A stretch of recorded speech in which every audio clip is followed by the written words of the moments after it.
월급 500만 원 버는 남편이 돈을 전부 시어머니께 드린답니다. 그래서 저는 딱 일주일 집을 비웠습니다. 남편이 어떻게 됐을까요? 제가 막 씻은 채소를 바구니에 담았을 때였어요. 제 손놀림은 마치 이 익숙한 주방의 시간이 멈춘 것처럼 아주 느긋했습니다. 저는 남편이 무슨 말을 할지, 그리고 제가 어떤 대답을 듣게 될지 이미 다 알고 있었습니다. 이 집에서 남편 민준 씨의 월급 500만 원은 늘 단 하나의 목적지로 향했으니까요. 절대 바꿀 수 없는 그곳으로요. 어머니께 보내드렸어. 민준 씨가 조심스럽게 말했어요. 목소리가 눈에 띄게 작아졌죠. 매달 그랬잖아. 어머니가 전화하셔서 아버님 약값도 필요하고 곧 결혼할 미나 축의금도 챙겨야 한다고 하시더라고. 내가 장남인데 효도는 해야지, 여보. 어머니가 나중에 우리 늙어서 편하게 살려면 당신이 관리해 주셔야 한다고. 일단 다 보내라고 하셨어. 민준 씨는 자신의 행동을 설명하려 했으며 길게 늘어놓았어요. 하지만 그 말들은 제게 아무 의미 없는 자장가처럼 들릴 뿐이었죠. 대체 효도가 뭐길래 아내와 자식은 아내의 쥐꼬리만 한 부업 수입으로 살게 내버려 두고 자기 월급 전부를 친어머니께 드리는 걸까요? 효도가 뭐길래 우리 부부는 아이에게 비싼 분유 한 통, 번듯한 옷 한 벌 사주지 못하며 이렇게 힘들게 살아야 하는 걸까요? 월급 500만 원, 기술팀 과장의 한 달 수입이자 한 가정을 책임지는 무게입니다. 그리고 그 돈은 또다시 시어머니 김 여사님의 금고 속으로 곧장 날아가 버렸습니다. 1년 전, 아니 반년 전만 해도 저는 참지 못하고 소리를 질렀을 겁니다. 민준 씨에게는 우유부단하다고, 시어머니에게는 끝없는 욕심쟁이라고 비난했겠죠. 하지만 지금은 그러지 않았습니다. 이런 무의미한 싸움에 쓸 에너지가 이제는 바닥나 버렸거든요. 저는 미소를 지었습니다. 민준 씨는 볼 수 없었지만 그 미소가 얼마나 차갑고 날카로운지 스스로 느낄 수 있었어요. 말로 하는 싸움을 멈추고 행동으로 옮기기로 결심한 여자의 미소였죠. 아, 어머니께 보내드렸구나. 잘했네. 제 목소리는 여전히 부드러웠고 심지어 비정상적일 정도로 다정하게 들렸을 겁니다. 효도 제대로 했으니 이제 마음 편하겠다. 저의 평온함은 오히려 민준 씨에게 큰 꾸지람보다 더 큰 충격을 준 것 같았어요. 서연아, 화 안 나? 민준 씨의 목소리에는 의심이 가득했습니다. 당신 기분 안 좋은 거 아는데 그래도 무슨 그런 이상한 말을 해. 내가 왜 화를 내? 저는 그의 말을 부드럽게 끊었습니다. 당신 돈인데 당신이 하고 싶은 대로 하는 게 맞지. 당신이 즐겁고 효도를 다했다면 그걸로 된 거야. 난 아무 의견 없어. 저는 칼을 들고 채소를 썰기 시작했습니다. 도마 위에서 칼이 부딪히는 소리가 무감각하고 규칙적인 리듬을 만들어냈어요. 아니, 좀 이상해서 그래. 민준 씨가 계속 말했어요. 제 속을 떠보려는 듯이요. 전에는 이럴 때마다 며칠씩 우울해하고 나랑 말도 안 하려고 했잖아. 에이. 저는 가볍게 웃었습니다. 우리 결혼한 지 3년이야. 내가 아직도 당신이나 어머님을 바꿀 수 있다고 생각할 만큼 순진할까? 당신은 당신의 길을 선택했고 나는 그 선택을 존중해. 중요한 건 지금 당신 마음이 편해졌다는 거잖아. 안 그래? 저는 잠시 말을 멈추고 생각하는 척 했어요. 아, 참, 어머니께 돈 다 보냈으면. 어머니께 말씀드려서 이번 달 주유비랑 점심 도시락값. 그리고 우리 아들 학원비 좀 보내달라고 해.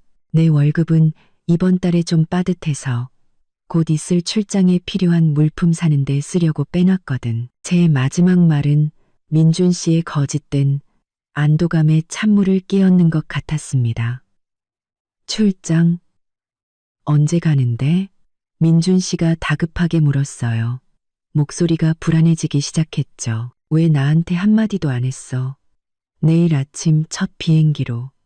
회사에서 갑자기 통보가 와서 저는 눈 하나 깜빡하지 않고 거짓말을 했습니다. 일주일 정도 걸릴 거야. 당신 밥 잘 챙겨 먹어. 냉장고에 먹을 거 별로 없어. 그리고 전기세, 가스비, 아파트 관리비 고지서 곧 나올 텐데 당신이 확인해서 어머니께 돈 보내달라고 부탁드려. 어머니가 이런 거 관리해 주시는 거 좋아하실 거야. 저는 말을 마치고 민준 씨가 반응할 틈을 주지 않았습니다. 그가 월급 500만 원을 전부 어머니께 보냈다고 말한 그 순간은 제가 반년 동안 몰래 준비해온 계획의 시작을 알리는 총성이었습니다. 지난 3년간 저는 현명한 아내, 착한 며느리가 되려고 노력했습니다. 참고, 이해하고, 애원도 해봤지만 모두 소용없었어요. 시어머니는 저를 공짜, 현금 인출기, 무급 가사 도우미, 그리고 아들의 인생에서 제거해야 할 경쟁자로 여겼습니다. 결혼 축의금부터 병원비, 그리고 우리가 오랫동안 모아온 집값 보증금까지 시어머니는 언제든 다시 뺏어갈 수 있는 빌려준 돈이라고 불렀습니다. 모든 것이 쌓여 용서할 수 없는 분노가 되었습니다. 저는 깨달았습니다. 민준 씨가 제 보호막 없이 진짜 재정적, 생활적 위기에 부딪혀 봐야만 정신을 차릴 수 있을 거라고요. 반년의 준비 기간 동안 저는 조용히 계좌를 분리했습니다. 제 모든 비상금과 부업 수입을 새로운 개인 통장으로 옮겼고 비밀번호나 잔액은 민준 씨나 시어머니에게 절대 알리지 않았죠. 비밀 비상금을 만들고 출장이 실패할 경우를 대비해 일주일을 버틸 약간의 현금과 급한 공과금을 내야 할 때를 위한 더 큰 금액을 준비했습니다. 변호사와 상담하며 혼인재산법, 특히 시어머니가 항상 빌려준 돈이라고 주장하는 집 보증금 처리 방법에 대해 자세히 알아봤습니다. 전공상 빌려준 돈이라고 주장하는 집 보증금, 그리고 일부러 각종 생활비와 아파트 관리비의 자동이체를 모두 해지해 두었습니다. 저는 각 고지서의 마감일을 정확히 알고 있었고 조금만 늦어져도 모든 것이 엉망이 될 거라는 사실도 알고 있었습니다. 저는 방금 썬 채소를 보며 마음이 이상할 정도로 평온해지는 것을 느꼈습니다. 분노도 슬픔도 없었어요. 오직 전투를 준비하는 병사의 고도의 집중력만이 존재했죠. 이 계획은 이혼을 위한 것이 아니었습니다. 민준 씨를 성장시키고 모든 것을 통제하려는 어머니와 스스로 경계를 긋게 만들어 우리 결혼을 구하기 위한 것이었죠. 저는 속으로 다짐했습니다. 서연아, 마음 약해지면 안 돼.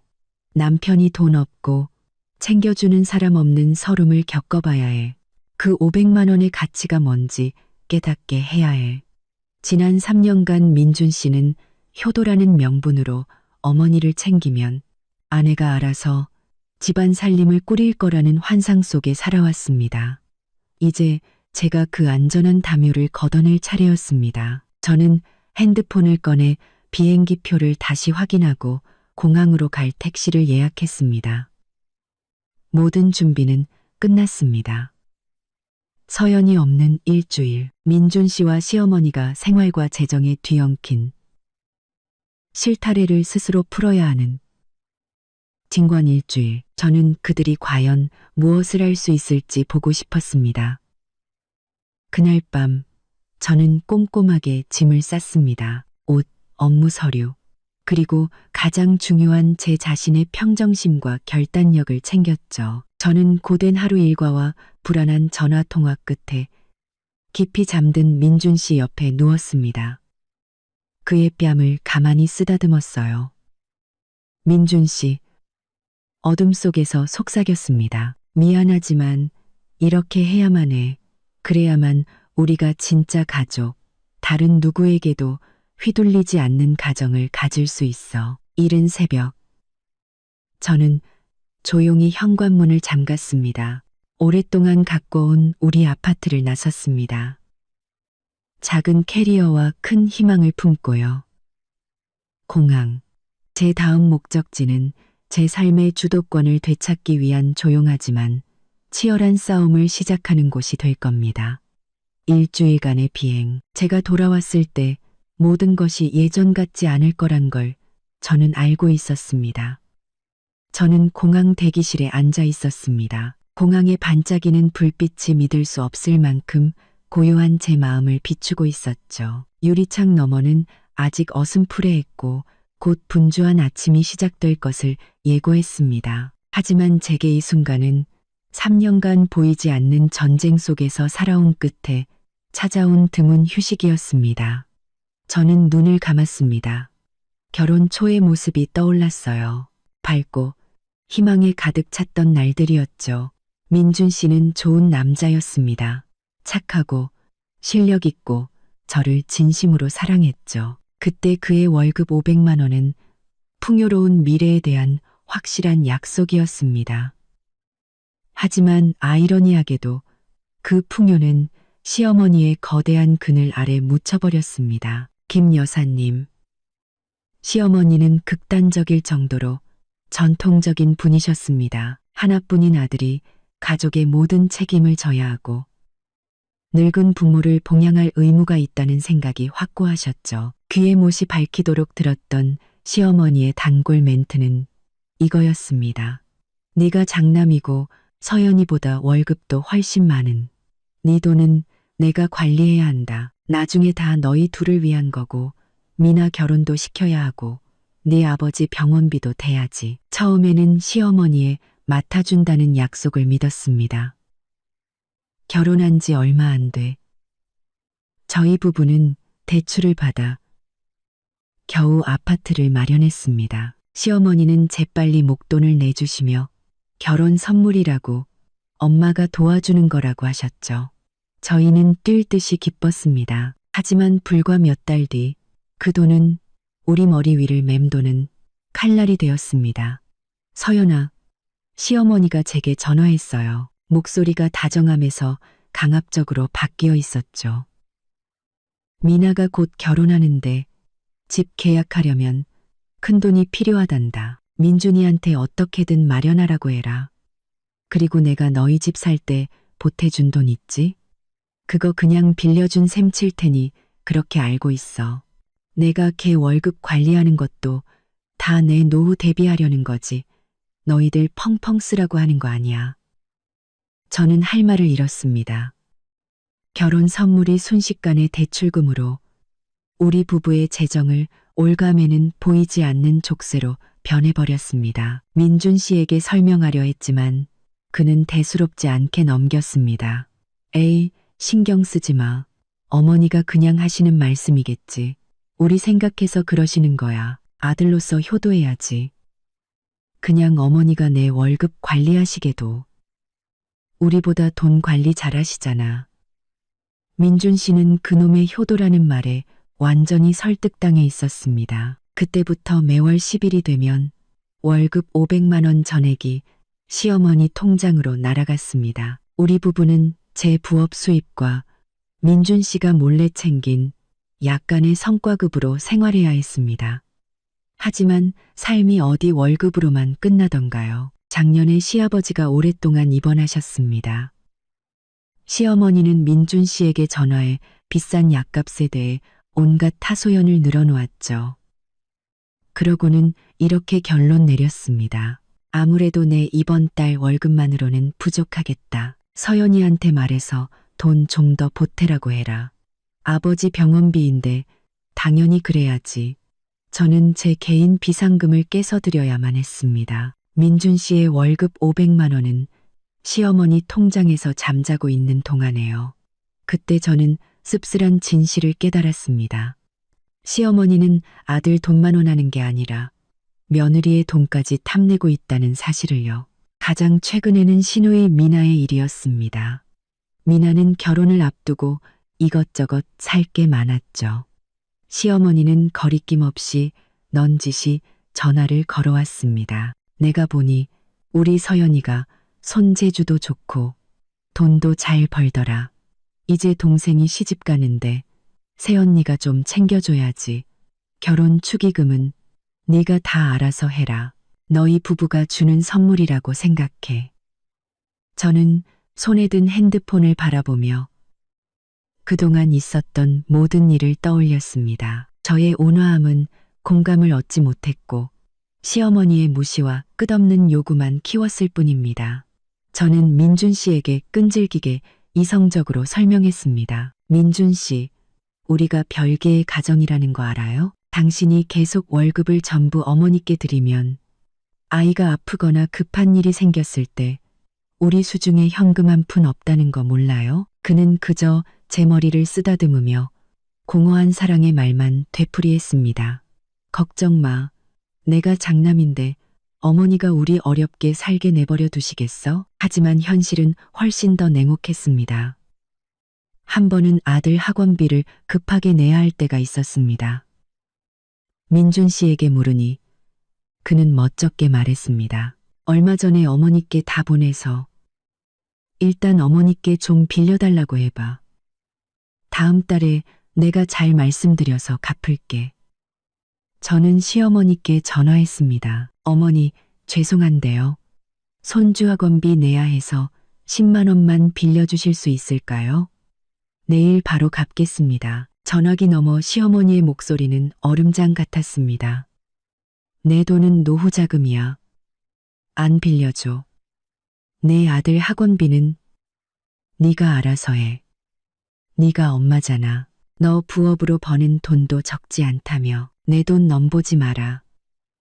그 순간 저는 더 이상 이렇게 살 수 없다는 것을 깨달았습니다. 저는 더 이상 남편이 효자라는 명예를 아내와 자식의 피와 땀으로 사는 동안 묵묵히 희생하는 아내, 재정을 책임지는 엄마로만 살 수는 없었습니다. 마지막 결정타는 이번 달 월급 500만 원을 전부 시어머니께 드린 민준 씨의 결정이었습니다. 그는 제게 한마디 상의도 없이 우리가 한 달 동안 무엇으로 살아야 할지 전혀 생각하지 않고 그 일을 저질렀습니다.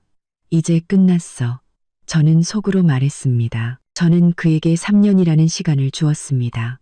변하고 깨닫기를 바랐죠. 하지만 그는 여전히 맹목적이었습니다. 이제 남은 방법은 단 하나. 진짜 위기를 만들어 그가 돈 없는 삶의 적나라한 현실을 직접 마주하게 하는 것뿐이었습니다. 적나라한 덩다르코꾼이었습니다. 이또 크로크로 그렇게또래 저는 핸드폰을 열어 민준 씨의 마지막 메시지를 다시 확인했습니다. 일주일 동안 출장 잘 다녀와. 많이 보고 싶을 거야. 걱정 말고 일에만 집중해. 집안일은 내가 다 알아서 할게. 저는 미소를 지었습니다. 이번 미소는 더 이상 차갑지 않았습니다. 강철 같은 결의의 찬 미소였죠. 민준 씨, 딱 일주일이야.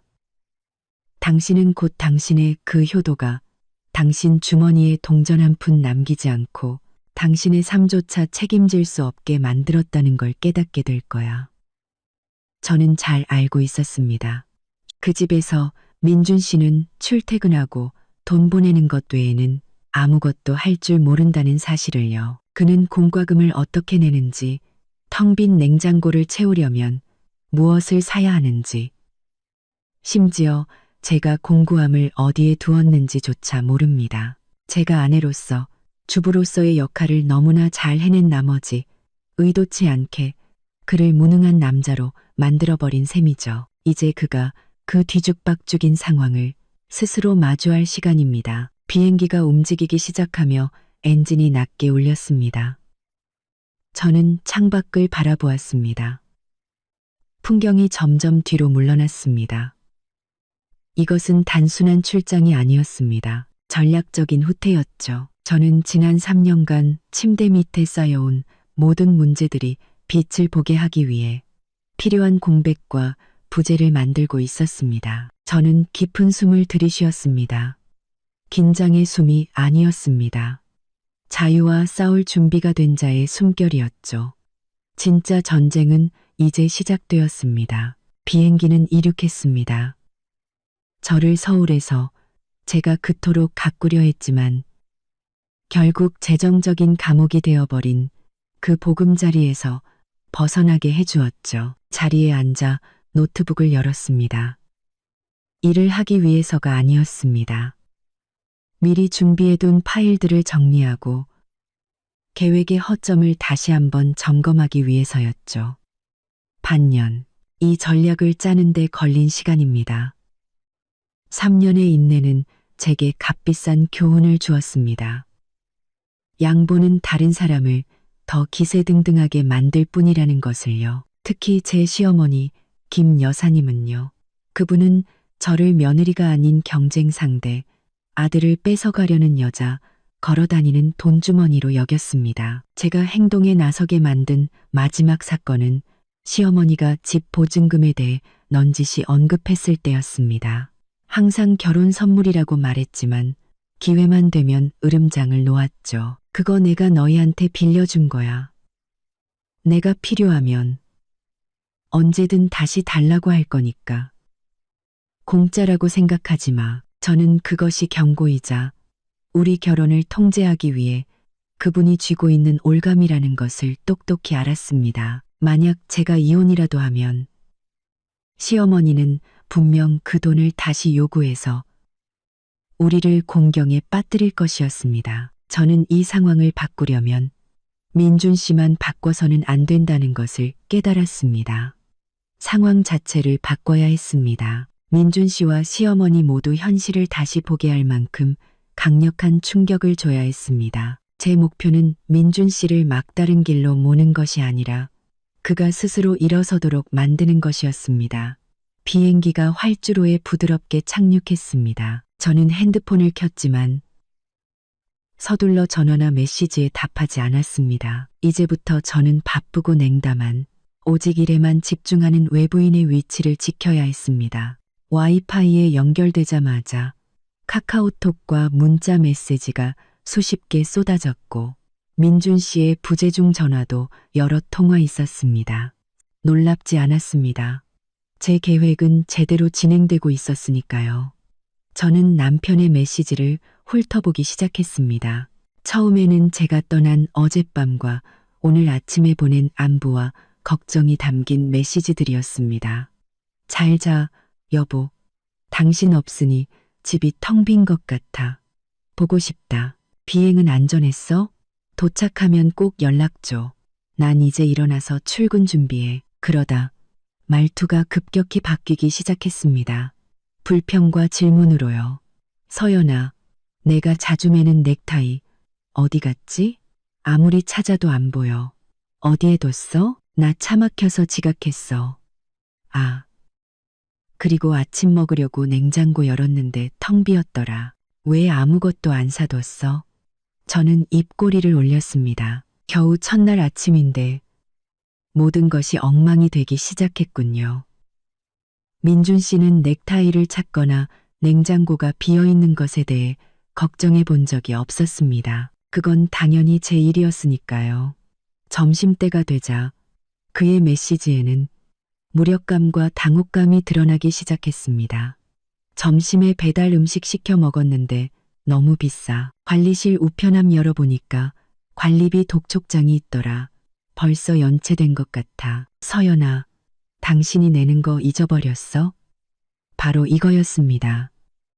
제가 일부러 연체시켜 그의 무관심에 대한 첫 번째 증거로 삼으려 했던 아파트 관리비. 저는 답장을 하기로 했습니다. 하지만 업무적인 말투로 가볍게 책망하는 짧은 한 문장이었죠. 관리사무소에서 온 이메일 확인 안 했어? 내가 가기 전에 확인하라고 했잖아. 나 지금 회의 중이니까 당신이 알아서 처리해. 일이 너무 바빠.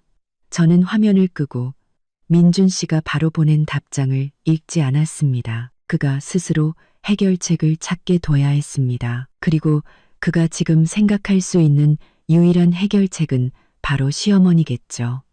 퇴근 후 민준 씨의 메시지는 더 다급하고 혼란스러워졌습니다. 6시 집에 왔는데 집이 너무 엉망이야. 요리하기 싫어서 또 배달시켰어. 돈 아깝다. 어머니께 전화했더니 이모랑 쇼핑 중이시라고 내일 와서 보신대. 걱정되기 시작했어. 저녁 8시 서연아, 전기랑 가스 요금 고지서 봤는데 24시간 안에 안 내면 끊긴대. 내 통장 잔고 확인해 봤는데 현금이 하나도 없어. 이번 달 월급 어머니께 다 드렸는데 당신 비상금도 없는 거야? 저는 여기까지 읽고 더는 참을 수 없었습니다. 그가 제게 물었습니다. 당신 비상금도 없는 거야? 마치 제가 예비 현금 인출기라도 되는 것처럼. 자기 돈이 없으면 제 돈을 쓰면 된다는 식이었습니다. 저는 마지막 메시지에 답했습니다. 얼음처럼 차갑고 단호한 어조로요. 뭘 그렇게 긴장해? 방금 어머니께 500만 원 보내드렸잖아. 당신이 장남인데 어머니께 도와달라고 전화해봐. 어머니가 우리보다 돈 관리 잘하신다며. 고지서 연체된 상황 말씀드려. 난 출장 중이라서 처리 못한다고 했잖아. 당신이 직접 어머니랑 해결해. 메시지를 보낸 뒤 저는 핸드폰을 잠그고 옆으로 치워뒀습니다. 제 임무는 끝났습니다. 저는 집안의 작은 재정 및 생활 위기를 성공적으로 만들어냈고 해결의 책임을 민준 씨와 시어머니에게 넘겼습니다. 메시지 속 민준 씨의 불안감은 제 부재가 얼마나 큰 혼란을 야기했는지 보여주었습니다. 그는 당황하고 있었고 예전에는 신경도 쓰지 않았던 사소한 일들 앞에서 무력감을 느끼고 있었습니다. 저는 다시 핸드폰을 들었지만 민준 씨에게 전화하기 위해서가 아니었습니다.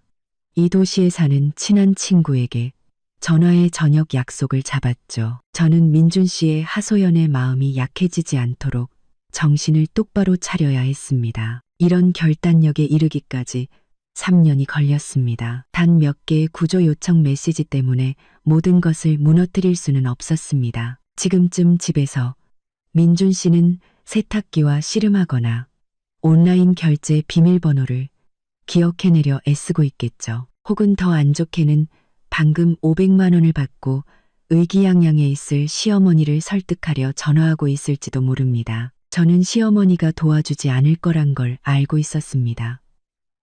그리고 바로 그 순간이 민준 씨에게는 전환점이 될 것이었습니다. 제가 먼 출장지에서 드문 고요함을 즐기는 동안 시어머니 김 여사님은 최고의 희열에 빠져 있었습니다. 하나뿐인 아들 민준 씨의 월급 500만 원이 고스란히 당신의 통장에 들어왔으니까요. 김 여사님에게 이 돈은 단순한 돈이 아니었습니다.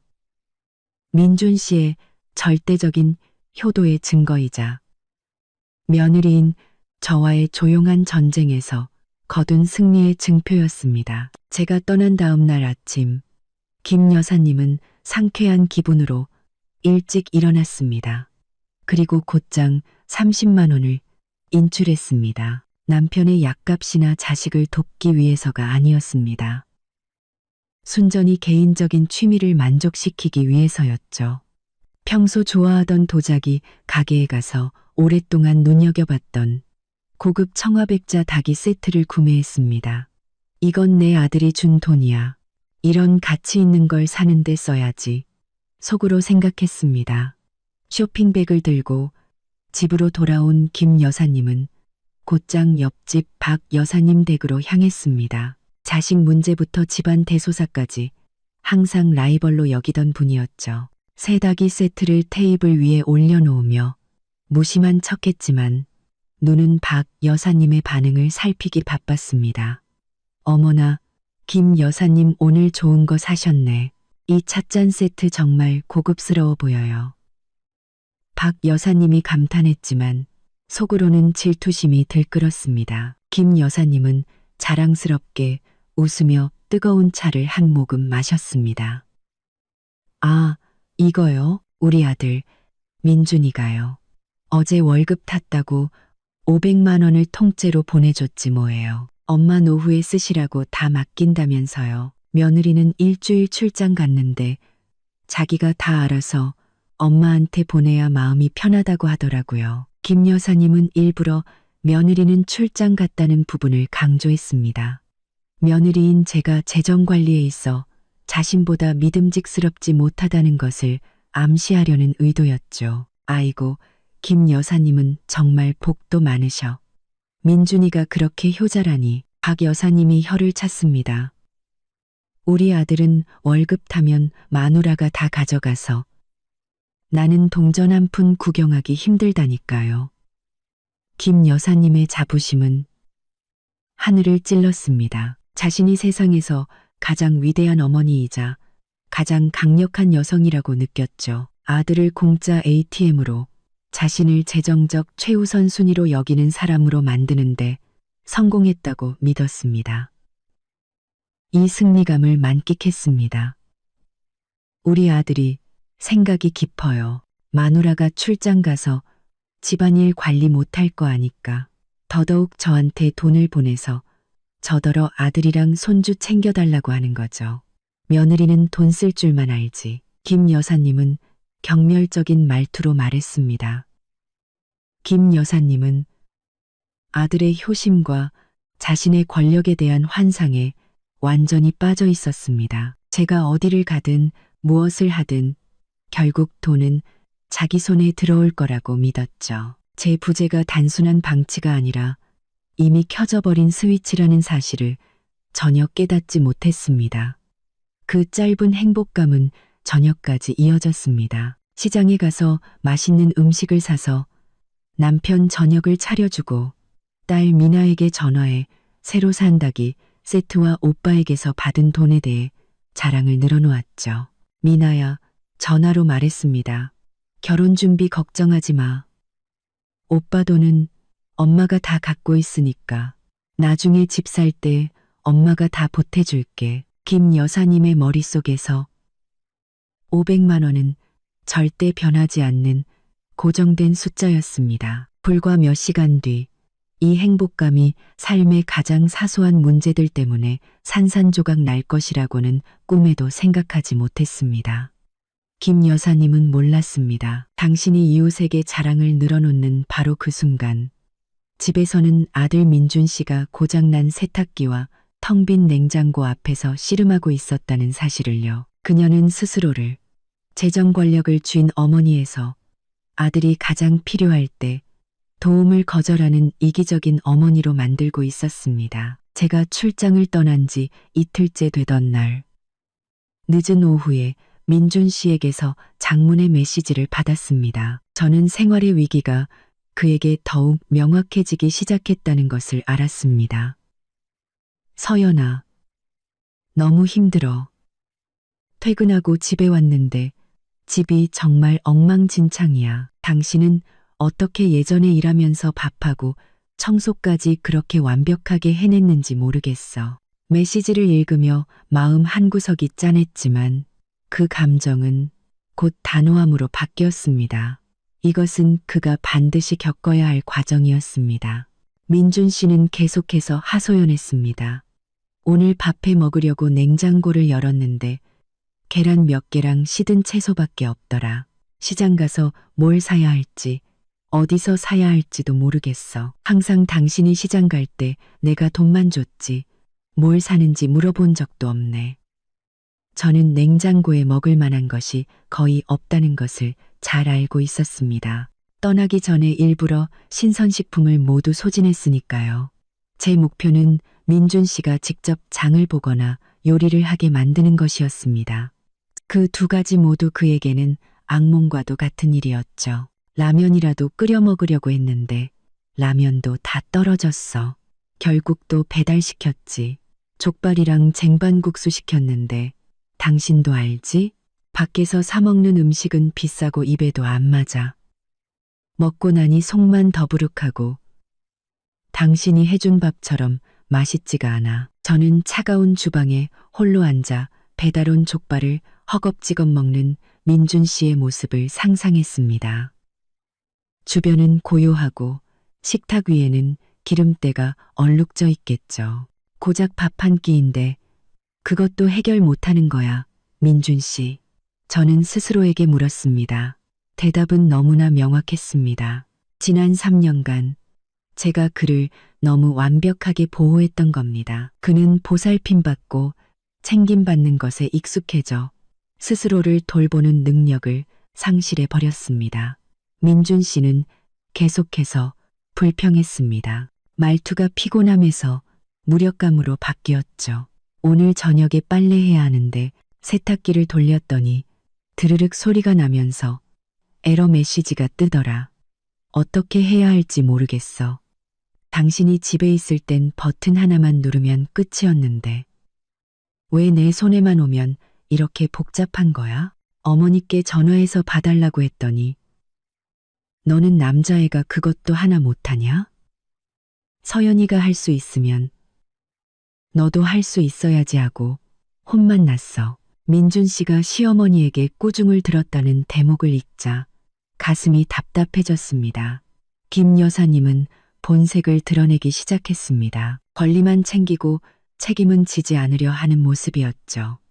돈 관리는 하고 싶지만 지루하고 사소한 집안일 관리는 전혀 하고 싶지 않았던 겁니다. 저는 다시 민준 씨의 메시지에 답장하기로 했습니다. 하지만 여전히 차가운 태도를 유지하며 일에 집중하는 모습을 보였죠. 세탁기 수리 기사님 불렀어? 사용 설명서 다시 확인해보고 무슨 에러인지 봐. 집안일은 천천히 하면 돼. 누구나 다 배워야 하는 거니까. 나 지금 거래처랑 중요한 저녁 식사 중이야. 당신이 좀 알아서 해봐. 배달 음식 몸에 안 좋으니까 내일은 채소라도 사서 데쳐 먹어. 저는 시어머니에 대한 언급은 일절하지 않았고 과도한 동정심도 보이지 않았습니다. 그가 스스로 문제를 해결하고 어려움을 느끼길 바랐습니다. 민준 씨는 약간의 서운함이 섞인 답장을 바로 보내왔습니다.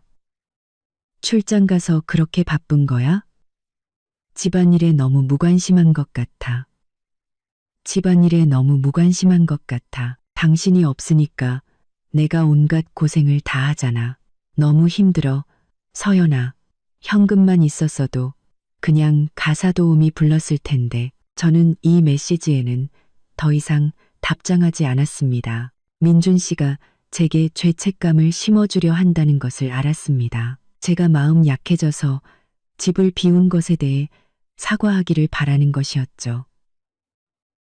하지만 그럴 수 없었습니다. 제가 없으면 이 집의 모든 사소한 일들이 짐이 된다는 것을 알고 있었습니다.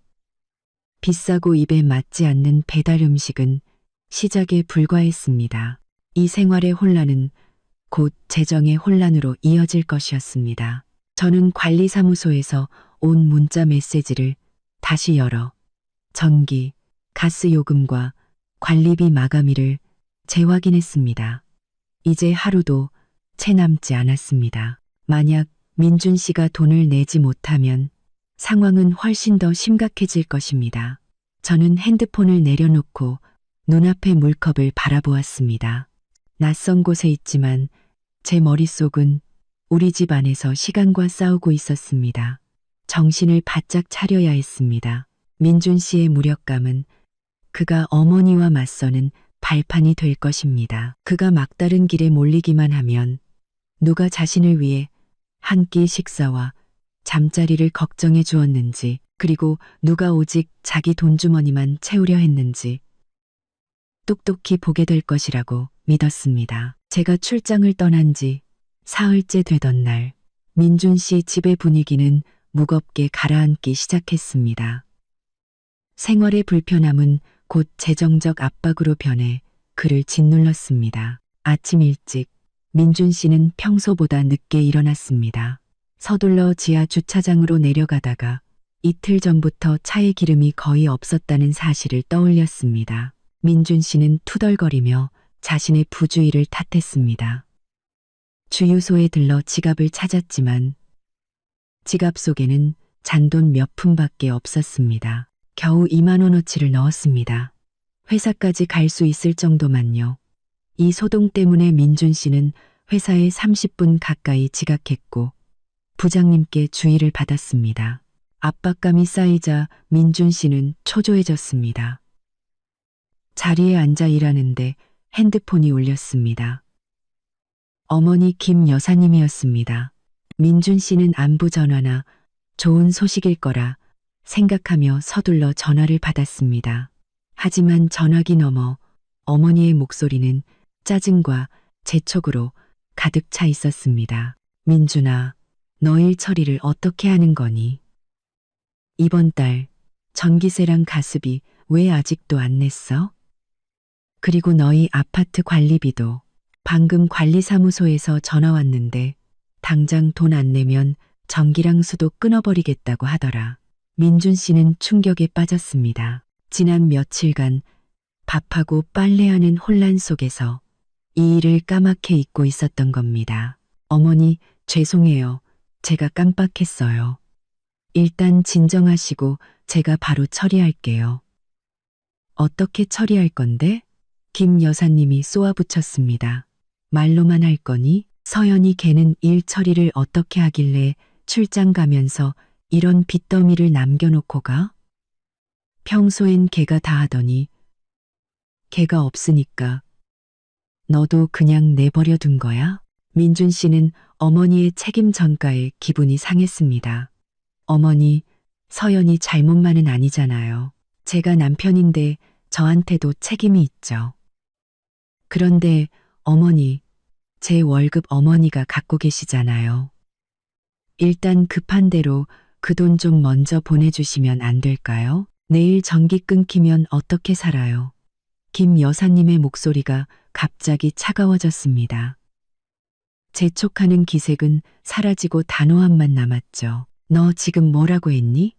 내 월급은 네가 엄마 노후자금으로 맡긴 돈이야. 이건 내 돈이라고. 내 부모 늙어서 쓸 돈이야.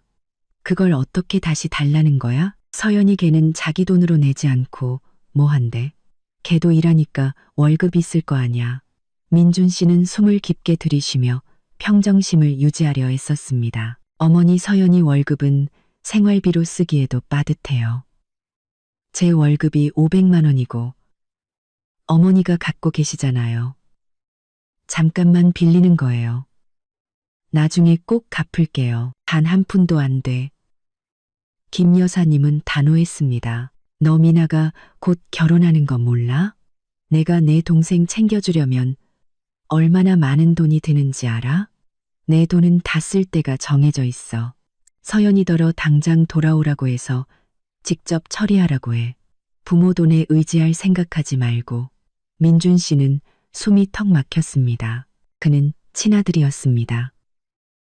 방금 자기 월급 전부를 어머니께 드렸는데 긴급한 생활비를 위해 아주 작은 일부만 돌려달라고 했을 뿐인데도 단칼에 거절당하고 심지어 아내 탓을 하며 꾸지람까지 들었습니다.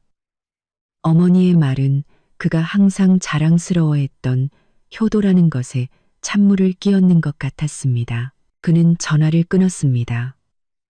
마음속은 혼란과 당혹감으로 가득 찼습니다. 핸드폰에는 전기와 수도가 끊길 거라는 마지막 경고 메시지가 와 있었습니다. 그는 자신의 은행 계좌를 다시 확인했습니다. 예상대로 잔액은 몇만 원에 불과했습니다. 민준 씨는 정말로 돈이 한 푼도 없었습니다. 그가 안전하다고 생각했던 자신의 집은 이제 덫이 되어버렸습니다. 그는 가장 기본적인 공과금조차 낼 수 없는 무력한 상태였습니다. 그는 의자에 주저앉았습니다. 처음으로 진짜 어려움을 느꼈습니다. 친어머니에게 거절당하고 막다른 길에 몰린 느낌은 그를 외롭고 분노하게 만들었습니다. 그는 서둘러 카카오톡을 열어 하소연과 구조 요청으로 가득 찬 장문의 메시지를 제게 보냈습니다. 그는 제가 제 도움이, 제 돈이 필요했습니다. 그는 아직 제 부재가 바로 그의 무력함에 대한 해답이라는 것을 깨닫지 못했습니다. 아주 먼 곳에 있던 저는 그 메시지를 받았습니다. 천천히 읽고 속으로 생각했죠. 고마워요, 어머님. 제 계획을 도와주셨네요. 제 계획의 첫 단계는 성공했습니다. 마침내 저는 답장을 보냈습니다. 감정적인 전화가 아닌 짧고 간결한 카카오톡 메시지로요. 월급 전부 어머니께 들여놓고 이제 와서 나한테 비상금 없냐고 타박하는 거야? 나는 일 때문에 출장 온 거지. 놀러 온 거 아니야. 어머님 말씀이 맞아. 민준 씨, 당신은 월급 500만 원 버는 남자니까 스스로 해결할 수 있어야 해. 나 지금 아주 중요한 화상회의 중이니까 당신이 알아서 해봐. 어머니께 급하게 빌려달라고 부탁해봐. 어머니가 당신을 제일 아끼시잖아. 제 메시지는 떠다니는 빙산처럼 차갑고 닿을 수 없었습니다. 위로의 말 한마디, 도움의 여지조차 없었죠. 심지어 시어머니의 말을 그대로 되돌려주기까지 했습니다. 어머님 말씀이 맞아. 저는 김 여사님의 논리를 그대로 이용해 민준 씨에게 대응하고 있었습니다. 민준 씨는 메시지를 읽고 엄청난 허탈감을 느꼈습니다. 그가 항상 안전한 피난처라고 믿었던 아내가 이제는 무서울 정도로 멀고 냉담해졌습니다. 제 말투는 완전히 달라져 있었습니다. 더 이상 예전에 참고 억울해하던 아내가 아니었죠. 이제 저는 짧게 답하고 일에 집중하며 책임은 그와 시어머니에게 떠넘겼습니다. 그는 제게 전화를 걸었지만 저는 받지 않았습니다. 다시 전화가 걸려왔습니다. 저는 여전히 벨이 울리다 끊기게 내버려 두었습니다. 3번의 연속적인 실패 후 저는 다시 메시지를 보냈습니다. 회의 중이라고 했잖아. 그렇게 급한 일이야? 여기랑 서울 시차도 생각 좀 해줘. 그냥 메시지 남겨놔. 시간 날 때 확인할게. 관리사무소 이메일 확인해봐. 내일이 마감이라고 했어. 어머니께 전화해. 저의 냉담함은 민준 씨를 극도의 혼란에 빠뜨렸습니다. 그는 제가 이렇게 단호하고 강경하게 나올 줄은 몰랐습니다. 예전에는 아무리 크게 싸워도 그가 다정한 말 한마디만 건네면 바로 마음이 풀리곤 했습니다. 하지만 이번에는 완전히 달랐습니다. 뚫을 수 없는 벽 같았죠. 민준 씨는 다시 어머니께 전화를 걸었습니다. 그는 집안의 혼란스러운 상황을 모두 털어놓았습니다. 요리도 빨래도 할 줄 모르는 것부터 곧 전기와 수도가 끊길 위기에 처한 것까지요. 어머니, 제발요. 이번 한 번만 도와주세요. 어떻게 좀 해주세요. 저 진짜 돈이 한 푼도 없어요. 어머니, 제가 아들이잖아요. 김 여사님은 아들의 하소연을 들으며 마음이 조금 흔들렸지만 탐욕과 통제욕이 모성애를 억눌렀습니다. 이번 기회에 민준 씨와 저 둘 다에게 교훈을 주고 싶었던 겁니다. 또 전화해서 귀찮게 하는 거니? 월급 500만 원 버는 아들이 전기세 낼 돈 없다고 징징대는 거 본 적 있니? 내가 말했지. 그건 내 노후 자금이라고. 서연이 걔더러 당장 돌아오라고 해. 걔 말만 듣다가 엄마한테 이런 골칫거리나 안겨주고 말이야. 김 여사님은 계속해서 제 탓을 했습니다. 민준아, 정신 차려. 이제 알겠니? 서연이 걔가 없으니까 집안이 엉망이잖아. 오직 엄마만이 너를 걱정하는 거야. 네가 엄마한테 돈 맡긴 건 잘한 일이야. 일단 그냥 가만히 있어봐. 내일 엄마가 가서 어떻게 된 건지 볼게. 김 여사님은 가서 보겠다고 했지만 민준 씨는 어머니가 절대로 돈을 내주지 않을 거라는 걸 알았습니다. 가서 본다는 약속은 권력을 유지하기 위한 시간 끌기에 불과했습니다. 민준 씨는 전화를 끊었습니다. 그는 전에 없던 끔찍한 고독감을 느꼈습니다. 저의 차가운 메시지를 보고 어머니의 거절을 떠올렸습니다. 그의 인생에서 가장 중요한 두 여자가 모두 그에게 등을 돌리고 있었습니다. 그는 깨닫기 시작했습니다. 어머니께 드린 월급 500만 원의 대가가 단지 돈만이 아니라 아내로부터의 지지와 자신의 독립이었다는 것을요. 그는 둘 다 잃어버렸습니다. 그는 자신의 작은 가정에 대한 책임보다 맹목적인 효도를 우선시했고 이제 그 결과를 감당해야 했습니다. 곧 전기가 끊길 아파트의 어둠 속에서 민준 씨는 주위를 둘러보았습니다. 모든 것이 어질러져 있었습니다.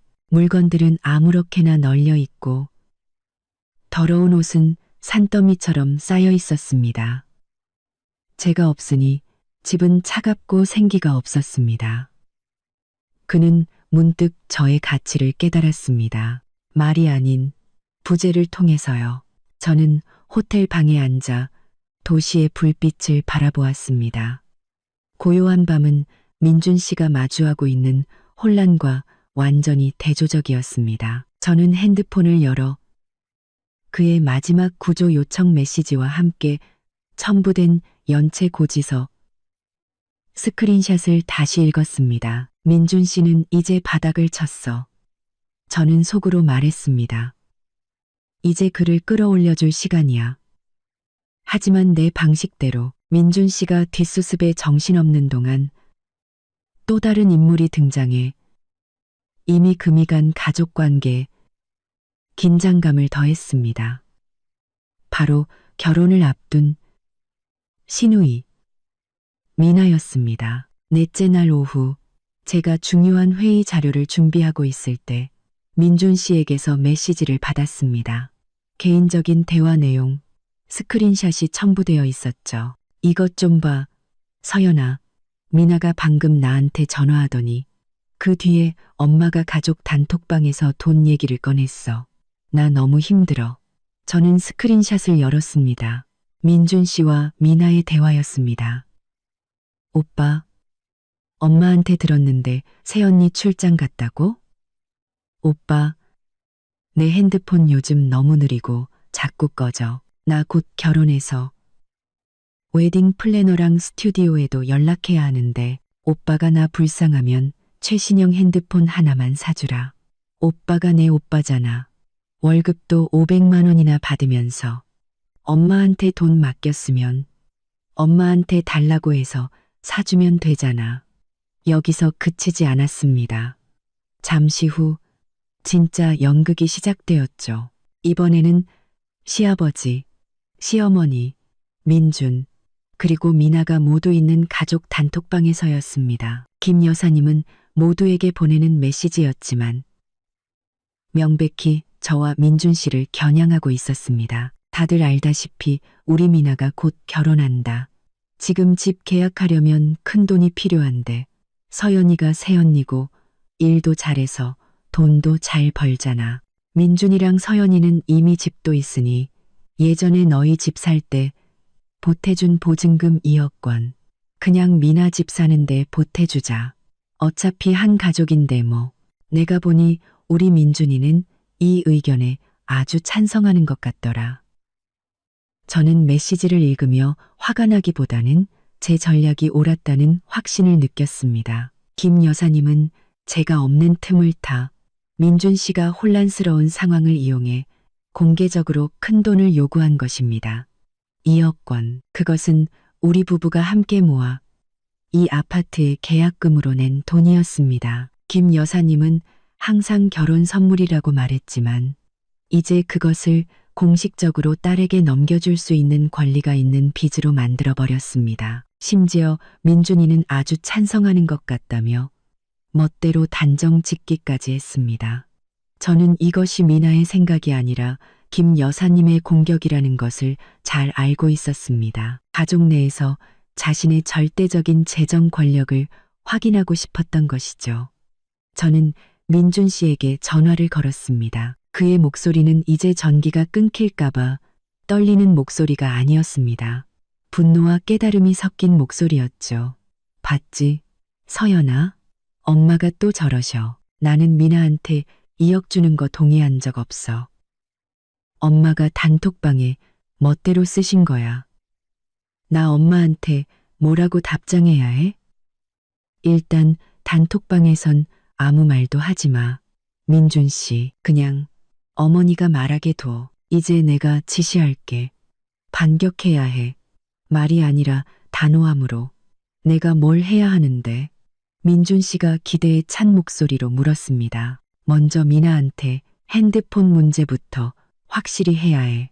이건 당신이 단호하게 나서야 해. 미나가 당신을 이용하고 있는 거야. 알았어. 당신 말대로 할게. 제 지시를 받은 민준 씨는 심호흡을 하고 먼저 동생 미나와 마주하기로 결심했습니다. 어머니뿐만 아니라 자신에게 기대는 것이 습관이 된 동생과도 명확한 경계를 설정해야 했습니다. 민준 씨는 이전처럼 망설이지 않고 미나에게 개인 메시지를 보냈습니다. 핸드폰은 못 사줘. 내가 내 오빠고 너를 아끼지만 나는 현금 인출기가 아니야. 너도 곧 결혼하니까 이제 독립하는 법을 배워야 해. 민준 씨의 이 메시지에 미나는 침묵했습니다. 그녀는 오빠가 자신의 엉망인 재정 상황과 어머니가 도움을 거절한 사실까지 적나라하게 말할 줄은 몰랐던 것입니다. 미나 문제를 해결한 뒤 민준 씨는 가족 단톡방으로 돌아왔습니다.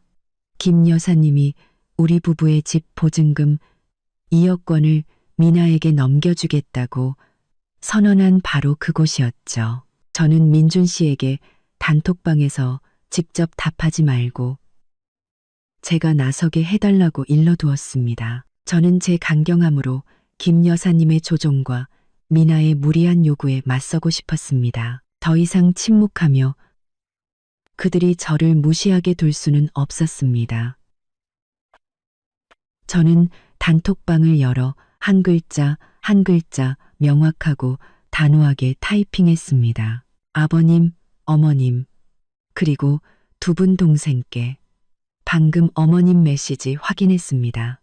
몇 가지 명확히 할 점이 있습니다. 저희 부부의 집 계약금 2억 원에 대해 말씀드리자면 그 돈은 저와 민준 씨가 함께 모은 돈임을 분명히 밝힙니다. 그 돈은 저희 부부와 아이가 살고 있는 이 아파트의 일부를 지불하는 데 사용되었습니다. 이것은 저희 부부의 공동 재산입니다. 민준 씨가 제게 개인 메시지를 보냈습니다. 서연아, 너무 강하게 말하는 거 아니야? 엄마 화내실 텐데. 저는 답장하지 않았습니다. 그리고 단톡방에 두 번째 메시지를 보냈습니다. 그 돈을 미나에게 주자는 어머님 의견에 대해서는 동의할 수 없음을 밝힙니다. 저희 부부는 현재 재정적으로 매우 어려운 상황입니다. 민준 씨 월급은 전부 어머님께 드렸고 저는 모든 생활비와 아이 학원비를 혼자 감당해야 합니다. 심지어 민준 씨는 최근 전기세와 관리비 20만 원이 없어서 제가 출장 간 사이에 전기가 끊길 뻔한 것을 겨우 막았습니다. 저희 부부는 그 누구의 현금 인출기도 아닙니다. 제 메시지는 단톡방에 터진 시한폭탄과 같았습니다. 제 말은 누구를 비난하지 않았지만 가장 적나라하고 가슴 아픈 진실을 드러냈습니다. 가장 효심 깊은 아들이 어머니께 돈을 다 드리고도 정작 전기가 끊길 위기에서는 어머니에게 도움을 거절당했다는 사실을요. 늘 온화하고 말이 없으시던 시아버지는 메시지를 읽었지만 침묵을 지켰습니다. 김 여사님은 분명 피가 거꾸로 솟고 있었을 겁니다. 불과 몇 분 후 김 여사님은 민준 씨에게 바로 전화를 걸었습니다. 목소리가 너무 화가 나 있어서 민준 씨는 제가 들을 수 있도록 스피커폰을 켰습니다. 민준아, 서연이 걔 지금 뭐라고 하는 거니? 저렇게 무례하게 감히 단톡방에서 집안 돈 문제를 까발려? 당장 그 메시지 삭제하라고 안 해? 어머니, 민준 씨가 답했습니다. 목소리가 이전보다 단호해져 있었죠. 서연이가 한 말은 전부 사실이잖아요. 제가 전기세 낼 돈이 없었을 때 어머니도 안 빌려주셨잖아요. 그런데 왜 저희 집 보증금을 미나에게 주자고 하세요? 닥쳐. 김 여사님이 소리쳤습니다. 그 집 보증금 내가 빌려준 거라고 했지. 내가 필요하면 언제든 다시 달라고 할 수 있어. 너 마누라 생겼다고 부모는 다 잊었니? 걔더러 당장 입 닥치라고 해. 안 그러면 내가 걔 회사 찾아가서 다 엎어버릴 테니까. 민준 씨는 전화를 끊었습니다. 마음이 요동쳤습니다. 어머니의 협박과 대출금이라는 인정은 그의 마음속 모든 의심을 완전히 지워버렸습니다. 그는 제가 옳았다는 것을 깨달았습니다. 출장 5일째, 집안 상황은 최고조의 긴장 상태에 이르렀습니다. 단톡방에서의 대치와 김 여사님의 분노에 찬 전화 통화 후 민준 씨는 문제의 심각성을 제대로 인지했습니다. 그날 아침 민준 씨는 회사에서 가부를 받고 친구에게 돈을 빌려 급한 전기 요금과 관리비를 납부해 서비스 중단을 막았습니다. 이 모든 일을 그는 아무에게도 말하지 않고 조용히 처리했습니다. 그는 직접 장을 보고 기본적인 식료품을 사서 서툴게 저녁밥을 지었습니다. 그는 직접 장을 보고 피곤했지만 민준 씨는 비로소 스스로를 책임지는 성숙한 남성처럼 행동하기 시작했습니다. 하지만 위기는 여기서 끝나지 않았습니다. 제가 예상했던 대로 아파트 관리비 문제가 가장 큰 위협으로 다가오기 시작했습니다. 점심 무렵 민준 씨는 아파트 관리사무소로부터 공식 통보서를 받았습니다. 더 이상 이메일 경고가 아닌 도장이 찍힌 공문서였죠. 통보서의 내용은 다음과 같았습니다. 해당 세대의 관리비가 3개월 연체되었으며 규정에 따라 연체 가산금이 부과될 예정임. 납부해야 할 총 금액은 그가 방금 마련한 돈을 훨씬 뛰어넘는 결코 작지 않은 액수였습니다. 민준 씨는 통보서를 손에 들고 머리가 핑 도는 것을 느꼈습니다. 그는 이런 종류의 서류를 처리해 본 적이 없었습니다. 그는 단순히 돈만 내면 끝이라고 생각했습니다. 하지만 이제 빚은 벌금과 함께 몇 배로 불어나 있었습니다. 그는 제게 전화를 걸었지만 이번에는 제가 일부러 받지 않았습니다. 저는 민준 씨가 이 압박을 스스로 마주하고 제 부재가 얼마나 큰 결과를 초래했는지 직접 느끼게 하고 싶었습니다. 민준 씨는 계속해서 전화를 걸었지만 저는 짧은 메시지만 보냈습니다. 긴급 회의 중이야. 필요한 내용만 메시지로 보내. 내가 이메일이랑 서류 확인하라고 했잖아. 민준 씨는 거의 무너질 지경이었습니다. 그는 친어머니와 아내 모두에게 버림받았다고 느꼈습니다. 더 이상 기댈 사람도 탓할 사람도 없었죠. 절망감은 극에 달했습니다. 저는 민준 씨를 물러설 수 없는 상황으로 몰고 있다는 것을 알고 있었습니다. 이 거대한 연체료는 그가 더 큰 문제, 즉 재산 소유권과 김 여사님의 조종에 맞서게 만드는 도구가 되었습니다. 저는 그에게 30분 정도 생각할 시간을 주었습니다. 끓어오르는 절망감을 느끼게 하기 위해서였죠. 그 후 저는 그에게 전화를 걸었습니다. 이번에는 결정적인 통화였습니다. 그 후 민준 씨, 이제 모든 증거가 모였어. 연체 고지서, 어머니가 도와주지 않은 증거, 그리고 가장 중요한 건 어머니가 집 보증금을 다시 요구하려 한 증거야. 이제 우리는 전기세 얘기가 아니라 그 2억 원에 대해 선말아 얘기해야 해. 말해봐. 서연아. 내가 뭘 해야 해? 민준 씨가 물었습니다. 그의 목소리는 완전히 힘이 빠져 있었습니다. 우리는 당신이 오랫동안 나한테 숨겨왔던 큰 비밀을 명확히 해야 해. 그 집 보증금, 어머니가 당신한테 뭐라고 정확히 말씀하셨어? 진실을 말해줘. 민준 씨. 민준 씨는 침묵했습니다. 목소리에는 망설임이 가득했죠. 당신 이미 알고 있었어? 아니, 몰라.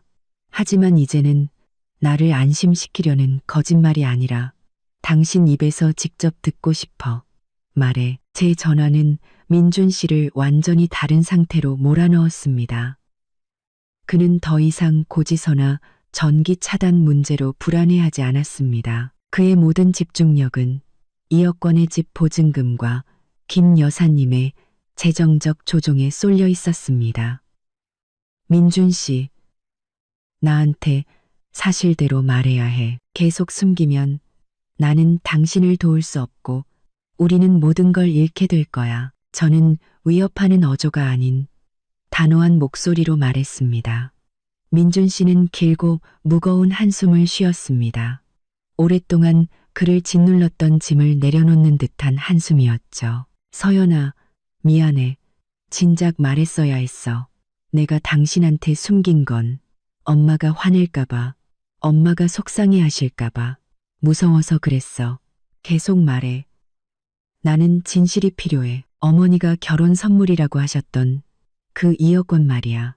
사실 결혼 직후에 어머니가 나를 따로 부르셨어. 그 돈은 완전히 주는 게 아니라고. 우리가 빈손으로 시작한다는 소리 듣기 싫어서 일단 집 계약금으로 쓰라고 빌려주시는 거라고 하셨어. 민준 씨의 한마디 한마디가 제 믿음을 베는 칼날 같았습니다. 지난 3년간 저는 그것이 시부모님의 진심 어린 결혼 선물이라고 굳게 믿어왔습니다. 어머니가 정확히 뭐라고 하셨는지 한 글자도 빼놓지 말고 말해줘. 엄마가 그러셨어. 내가 너희한테 빌려주는 거다. 나중에 네가 서연이랑 무슨 일이 생기거나 내가 미나 집 사줄 돈이 필요하면 언제든지 다시 달라고 할 거다. 공짜라고 생각하지 마라. 내가 반대하려고 했는데 엄마는 이게 너를 보호하는 방법이라고 하셨고 나는 그 말을 따랐어. 저는 눈을 감았습니다. 이 진실은 제 모든 의심을 확인시켜 주었습니다. 김 여사님은 돈을 줄 생각이 전혀 없었던 겁니다. 이 대출금을 권력의 도구로 우리 삶을 옥죄는 올가미로 사용했던 거죠. 단톡방에서 공개적으로 되돌려달라고 요구한 것은 이 의도가 진짜였음을 증명했습니다. 당신은 이 사실을 3년 동안이나 나한테 숨겼어. 제 목소리가 낮아졌습니다. 분노가 아닌 깊은 실망감만이 남았습니다. 미안해, 서연아. 내가 비겁했어. 당신이 엄마랑 싸울까봐 무서웠고 엄마가 나를 더 이상 아들로 생각 안 하실까봐 무서웠어.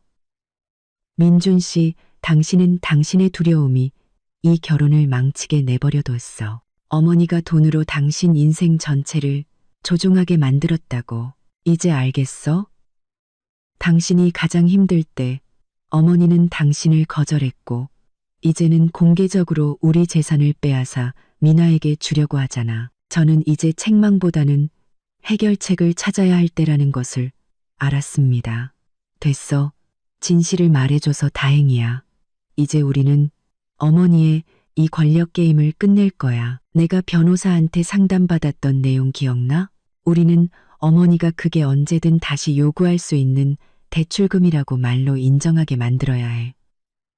그래야 우리가 그걸 되갚을 법적, 도의적 근거가 생기는 거야. 민준 씨는 여전히 혼란스러워했습니다. 갚는다고? 우리가 2억 원을 갚을 돈이 어디 있어? 당장 관리비 연체료도 못 내고 있는데. 현금으로 갚는 게 아니야. 민준 씨, 전략을 쓸 거야. 당신은 이미 어머니가 단톡방에서 돈을 요구한 증거를 가지고 있어. 이제 우리에게 필요한 건 어머니의 육성 증거야. 당신이 지금 당장 해야 할 일이 있어. 무슨 일인데? 서연아, 어머니께 전화해야 해. 아주 후회하고 고통스러워하는 척 연기해야 해. 어머니가 미나를 위해 그 돈을 다시 원하신다는 걸 이해했다고 말해야 해. 그리고 어머니가 직접 그게 대출금이고 다시 요구할 권리가 있다고 다시 한번 인정하게 만들어야 해. 통화 내용. 반드시 녹음해야 하는 거 잊지 마. 통화 내용. 민준 씨는 한동안 침묵했습니다. 어머니와 직접 대면하고 심지어 그 대화를 녹음하는 것은 그가 감히 상상조차 해보지 못한 일이었습니다. 엄마를 녹음하라고? 너무 심한 거 아니야. 서연아, 민준 씨, 저는 단호하게 말했습니다. 선택해야 해. 계속해서 어머니께 조종당하고 재산을 빼앗기는 착한 아들로 남을 건지 아니면 자기 가정을 지키기 위해 일어서는 남편이자 아버지가 될 건지. 당신이 이걸 하지 않으면 2억 원은 사라지고 우리는 영원히 어머니의 통제에서 벗어날 수 없어. 당신의 작은 가정을 위해서 이걸 해야만 해. 저의 확고한 태도는 민준 씨의 모든 망설임을 무너뜨렸습니다. 그는 이것이 자신의 실수를 만회하고 삶의 주도권을 되찾을 마지막 기회라는 것을 알았습니다. 알았어. 서연아. 할게. 지금 바로 엄마한테 전화할게. 저는 이 순간이 민준 씨가 스스로 어머니와 마주해야 할 때라는 것을 알았습니다. 저는 그를 이끌어줄 수 있을 뿐 행동은 그의 몫이었습니다. 저는 전화를 끊고 이 운명적인 대결의 결과를 초조하게 기다렸습니다. 전화를 끊은 뒤 민준 씨는 거실에 멍하니 서 있었습니다. 손에 든 핸드폰이 차갑게 느껴졌습니다. 친어머니의 말을 녹음하다니 이것은 그가 오랫동안 스스로 정해놓은 도덕적 한계를 훨씬 뛰어넘는 일이었습니다. 하지만 연체료에 대한 절망감, 김 여사님의 냉담함, 그리고 저의 단호함이 그를 더 이상 물러설 곳 없는 곳으로 몰아넣었습니다. 그는 명확한 증거가 없으면 김 여사님이 계속 부인하고 조종하며 결국 이 여권을 되찾아가 우리 부부를 빈털터리로 만들 것이라는 사실을 알았습니다. 그는 자신의 작은 가정을 위해 행동해야만 했습니다. 민준 씨는 깊은 숨을 한번 들이쉬고 핸드폰의 녹음 기능을 켠 뒤 어머니에게 전화를 걸었습니다. 어머니, 저 민준이에요. 민준 씨의 목소리는 상심하고 후회와 두려움에 가득 찬 연기였습니다. 김 여사님은 전화를 받자마자 쏘아붙였습니다. 또 무슨 일로 전화했어? 내 빚더미 아직 해결 못했니? 내가 말했지. 내가 알아서 하라고. 어머니, 죄송해요. 제가 잘못했어요. 제가 서연이가 단톡방에서 난리치게 둬서 어머니 속상하게 해드렸어요. 전기세 문제는 해결했어요. 어머니. 민준 씨는 어머니를 안심시키기 위해 거짓말을 했습니다. 그런데 그 집 보증금 2억 원 말이에요. 어머니. 단톡방에서 미나 주려고 다시 가져가고 싶다고 하신 거. 저 어머니 뜻 이해했어요. 김 여사님은 민준 씨의 말에 목소리가 조금 부드러워지며 의기양양한 기색을 보였습니다. 아, 이제야 알아들었구나. 잘 생각했다. 내가 너는 알아들을 줄 알았어. 내 마누라가 난리친 거지. 너는 내 아들이고 내가 너를 제일 아낀다. 민준 씨는 평정심을 유지하며 가장 중요한 질문을 던졌습니다. 어머니, 그럼 그 돈에 대해서 다시 한번 확인해 주실 수 있으세요? 그게 어머니가 선물로 주신 결혼 축의금이었나요?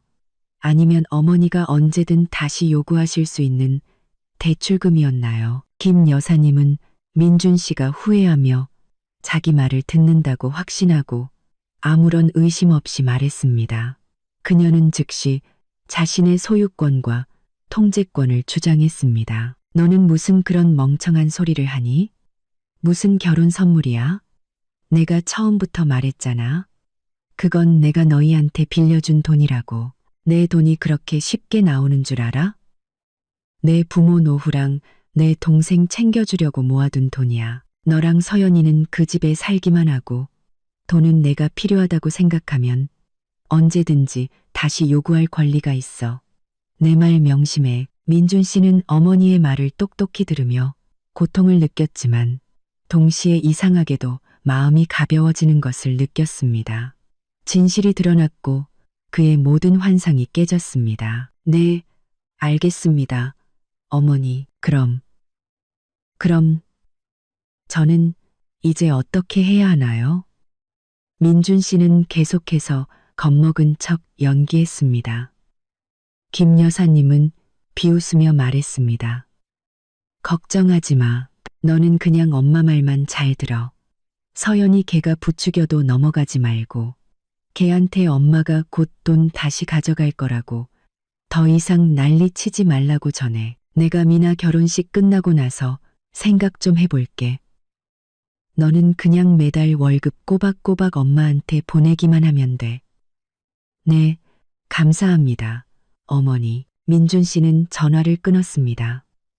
심장이 미친 듯이 뛰었습니다. 그는 즉시 녹음 파일을 열어 대화를 다시 들었습니다. 김 여사님의 차갑고 권위적인 목소리가 그건 내가 너희한테 빌려준 돈이고 내가 필요하다고 생각하면 언제든지 다시 요구할 권리가 있다고 명확하게 인정하는 내용이 담겨 있었습니다. 저는 녹음 파일을 받아 2번 반복해서 들었습니다. 김 여사님의 목소리가 틀림없었습니다. 깊은 만족감을 느꼈습니다. 결정적인 증거가 제 손에 들어온 것입니다. 저는 민준 씨에게 메시지를 보내 가족 단톡방에 보낼 마지막 메시지를 작성하라고 지시했습니다. 아버님, 어머님, 그리고 미나에게 다시 생각해 본 후 한 가지 사실을 다시 확인하고자 합니다. 이 아파트 계약금으로 사용된 2억 원은 어머니께서 제게 말씀하신 대로 결혼 선물이 아닌 어머니로부터의 대출금이었습니다. 저희 부부는 합의했습니다. 앞으로 발생할 수 있는 오해와 분쟁을 피하기 위해 저희 부부는 이 대출금 2억 원 전액을 어머님께 일시불로 상환할 것을 선언합니다. 자금이 마련되는 대로 어머님께 연락드려 송금 절차를 진행하고 이 채무 관계를 종결하겠습니다. 이 시간 이후로 저희 부부는 이 돈과 관련 없이 완전히 재정적으로 독립하겠습니다. 어려운 시기에 돈을 빌려주셔서 감사했습니다. 어머니, 민준 씨가 메시지를 보내자마자 가족 단톡방은 즉시 발칵 뒤집혔습니다. 시아버지는 여전히 침묵했지만 김 여사님은 아니었습니다. 불과 몇 초 후 제 손에 들린 핸드폰이 미친 듯이 울렸습니다. 김 여사님의 번호였습니다. 저는 받지 않기로 결정하고 민준 씨에게 전화를 받아 스피커폰을 켜서 제가 그 반응을 감독할 수 있게 하라고 했습니다. 민준아, 너 미쳤니? 방금 그 빌어먹을 메시지는 뭐야? 전화기 너머 김 여사님의 목소리는 경악과 분노로 가득 찬 비명이었습니다. 김 여사님의 분노가 폭발했습니다. 그녀는 제가 자신의 말을 역이용해 반격할 줄은 꿈에도 몰랐을 겁니다. 그녀의 의도는 대출금을 이용해 통제하는 것이었지 되돌려 받으려는 것이 아니었습니다. 너 나한테 어떻게 갚을 건데? 너희 돈은 전부 그 집에 묶여 있잖아. 감히 엄마한테 대들어. 서연이 걔가 부추긴 거지. 맞지? 걔가 이혼해서 내 돈 다 뺏어가려는 거지? 어머니, 서연이가 부추긴 거 아니에요. 제 결정이에요. 저희가 어떻게든 마련해서 갚을게요. 하지만 이제부터는 저희 부부 재정 문제에 간섭하지 말아주세요. 김 여사님은 분노에 이성을 잃었습니다. 꿈 깨지 마. 돈만 갚으면 끝일 것 같아? 감히 집안 돈 문제를 까발려. 저는 김 여사님이 무슨 미친 짓을 할지 모른다고 생각했지만 그녀가 가장 두려워하는 것은 남편인 시아버지, 즉 전 선생님이었습니다. 전 선생님은 온화했지만 발언권이 있었고 무엇보다 가족의 명예를 극도로 중시하는 분이었습니다. 민준 씨, 나한테 모든 증거를 보내줘. 어머니가 대출이라고 인정한 녹음 파일, 어머니가 협박한 스크린샷, 그리고 단톡방에서 돈을 요구한 스크린샷까지, 그리고 그 모든 증거를 연체 고지서와 함께 아버지께 바로 보내. 아버지가 어머니가 한 일의 진실과 어머니가 우리 가족에게 얼마나 큰 위험을 초래하고 있는지 똑똑히 보시게 해야 해. 아버지, 심려를 끼쳐드려 죄송합니다. 지금 벌어지고 있는 일들을 모두 보내드립니다. 저와 서연이는 일을 크게 만들고 싶지 않습니다. 그저 어머니께서 멈춰주시길 바랄 뿐입니다. 당분간시 바랄 뿐입니다. 어머니께서 서연이의 경력을 망치고 집을 부수겠다고 협박하십니다. 너무 무서워요. 아버지, 아버지가 좀 도와주세요. 시아버지 전 선생님은 온화하고 대립을 피하며 아내와 자식 문제에 거의 개입하지 않는 분이었습니다. 그는 침묵을 지키면 모든 것이 순조롭게 해결될 것이라고 항상 믿었습니다. 하지만 이번에 민준 씨가 김 여사님의 탐욕, 조종, 그리고 특히 집을 부수고 명예를 훼손하겠다는 협박에 대한 수많은 증거를 보내자 그는 큰 충격을 받았습니다. 저는 전 선생님에게 아들의 명예와 안정이 가장 중요하다는 것을 알고 있었습니다. 그는 김 여사님이 가족을 웃음거리로 만들거나 이웃의 입에 오르내리게 하거나 심지어 재산 분쟁으로 법정에 서게 하는 것을 절대로 용납하지 않을 것이었습니다. 민준 씨가 메시지를 보낸 지 15분 후 제 손에 들린 핸드폰이 울렸습니다. 민준 씨나 김 여사님이 아닌 시아버지였습니다. 서연아, 전화기 너머 시아버지의 목소리는 떨리고 있었고 분노와 실망을 감추지 못했습니다. 내가 다 봤다. 아비가 미안하다. 너랑 민준이가 그동안 고생이 많았구나. 저는 안도의 한숨을 내쉬었습니다. 마침내 가장 발언권 있는 사람 앞에서 진실이 밝혀진 것입니다. 네, 아버님. 심려를 끼쳐드려 죄송합니다. 아버님께서 저와 민준이가 이런 일을 원치 않았다는 걸 알아주시길 바랄 뿐입니다. 하지만 어머님께서 선을 넘으셨습니다. 어머님이 제 경력과 저희 부부의 재산을 망치게 둘 수는 없었습니다. 안다, 알아. 내가 정말 내 어머니가 그렇게 독한 말을 하고 그런 맹목적인 행동을 할 줄은 몰랐다. 어머니가 3억 원을 미나 집 사주는데 쓰자고 한 거랑 그게 대출금이라고 한 거 나는 전혀 몰랐다. 미안하다, 얘야. 아버님, 사과는 필요 없습니다. 그저 어머님을 멈추게 해주세요. 지금 민준 씨가 너무 두려워하고 있습니다. 저희 가족 모두 너무 지쳤어요, 아버님. 알았다. 걱정하지 마라. 이 일이 더 커지게 두지 않을 테니 내가 당장 집으로 가서 내 어머니랑 확실하게 얘기하겠다. 너는 걱정 말고 출장일 잘 보고 집안일은 이 아비한테 맡겨라. 시아버지와의 통화를 마치고 저는 큰 평온함을 느꼈습니다. 계획은 완벽하게 성공했습니다. 저는 김 여사님의 조종을 이용해 우유부단한 남편을 성장시키고 소극적이던 시아버지가 가족을 지키기 위해 일어서게 만들었습니다. 시아버지 전 선생님은 집에 돌아와 김 여사님에게 불같이 화를 냈습니다. 남편, 즉 그녀가 항상 존경하고 두려워했던 사람 앞에서, 그리고 반박할 수 없는 증거, 특히 녹음 파일과 재산 파괴 협박 앞에서 김 여사님의 모든 강경함은 사라졌습니다. 여섯째 날 아침, 저는 민준 씨에게 전화를 걸었습니다. 제 목소리는 한결 부드러워져 있었죠. 민준 씨, 아버님께 전화 받았어. 어머님께 굉장히 화가 나셨더라. 당신이랑 아버님, 어머님 이렇게 셋이서 명확하게 이야기할 자리를 만들고 싶어 하셔. 아버님이 증인이 되어주실 테니 어머님이 우리를 더 이상 힘들게 하지 못하게 하시겠대. 알아, 서연아. 아버지가 나한테 전화하셨어. 나보고 강하게 나가고 절대 양보하지 말라고 하셨어. 고마워. 당신 덕분이야. 그 자리에서 내가 뭘 해야 해? 민준 씨가 물었습니다. 그의 목소리에는 자신이 무엇을 하고 있는지 아는 남자의 자신감이 돌아와 있었습니다. 민준 씨, 그 자리는 논쟁이나 비난을 위한 게 아니야. 묵은 문제를 덮고 새로운 장을 열기 위한 거야. 소송은 필요 없어. 우리에게 필요한 건 공식적인 약속이야. 저는 이미 최종 요구사항 초안을 준비해 두었습니다. 아버님과 어머님께 말해 가족의 화목을 지키고 소송을 피하고 싶으시다면 어머님은 다음 3가지를 이행하셔야 하고 아버님의 서면 증인이 필요하다고. 민준 씨는 제 말을 주의 깊게 들었습니다.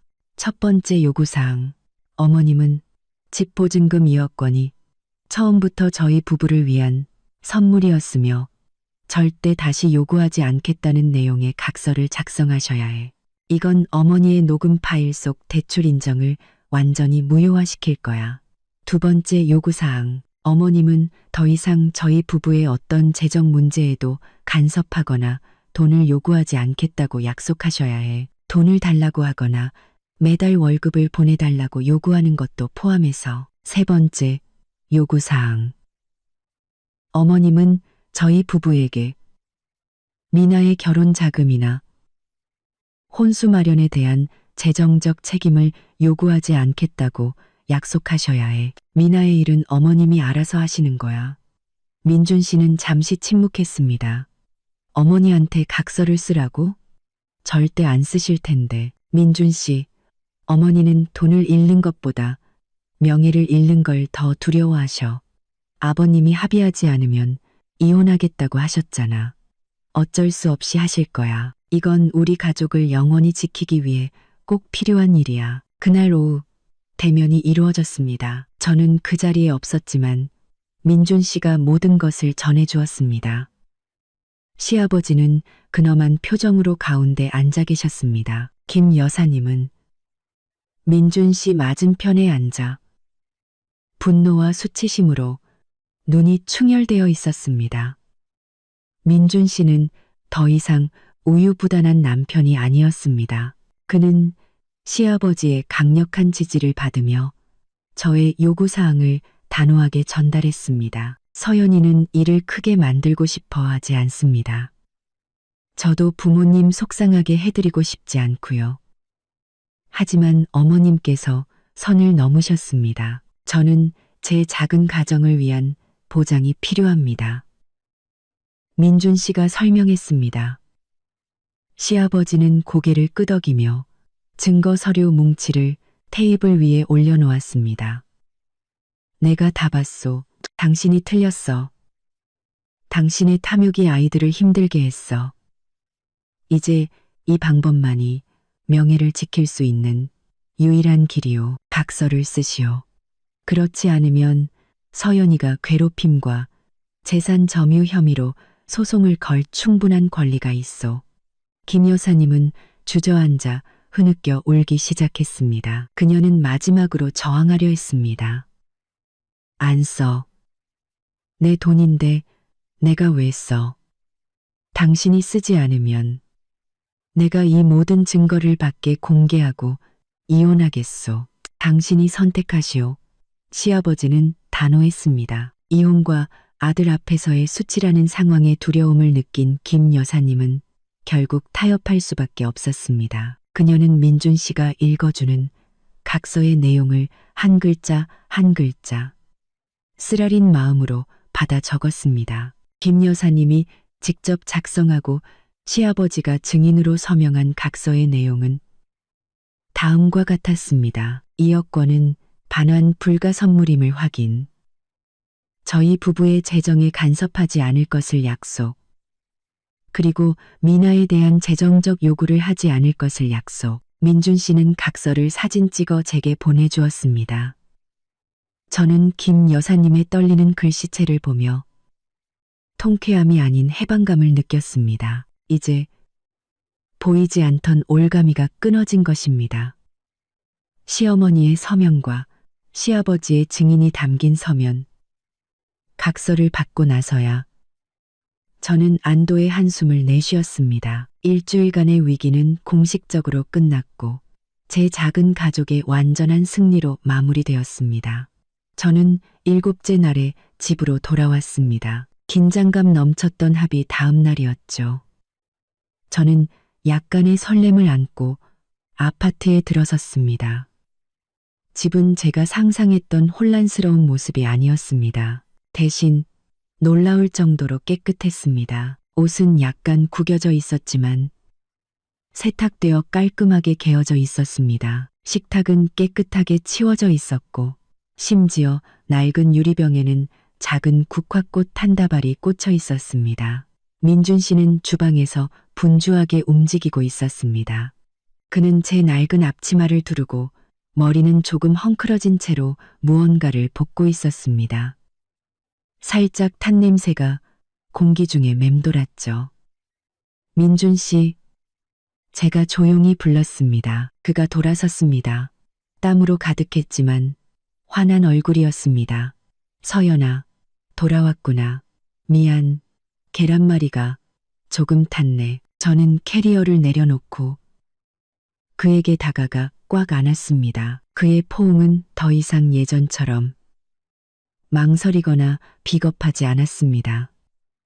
폭풍우를 겪어낸 남자의 진심 어리고 따뜻한 포옹이었습니다. 집에 온 걸 환영해 그가 속삭였습니다.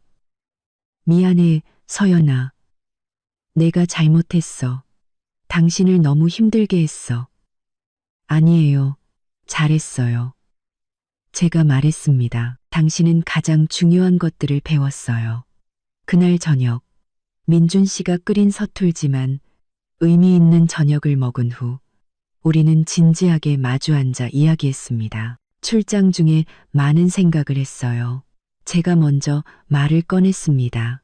이제부터 모든 것이 바뀌어야 해요. 당신이 가장이지만 재정 관리는 제가 할게요. 동의하죠? 민준 씨는 즉시 고개를 끄덕였습니다. 동의해. 이제부터 내 월급 500만 원은 더 이상 어디로도 가지 않을 거야. 명확하게 두 부분으로 나눌게. 그는 방금 사온 작은 수첩을 꺼냈습니다. 50%. 그러니까 250만 원은 우리 부부 공동 계좌로 이체할게. 그건 당신이 전적으로 관리해. 생활비, 관리비, 아이 학원비, 그리고 공동 저축금으로 쓰는 거야. 나는 간섭하지 않을게. 그럼 나머지 250만 원은요? 제가 물었습니다. 나머지 250만 원은 내가 가질게. 내 개인적인 용돈, 주유비, 식비로 쓰고 거기서 매달 고정적으로 50만 원을 떼서 어머니께 효도 용돈으로 보내드릴 거야.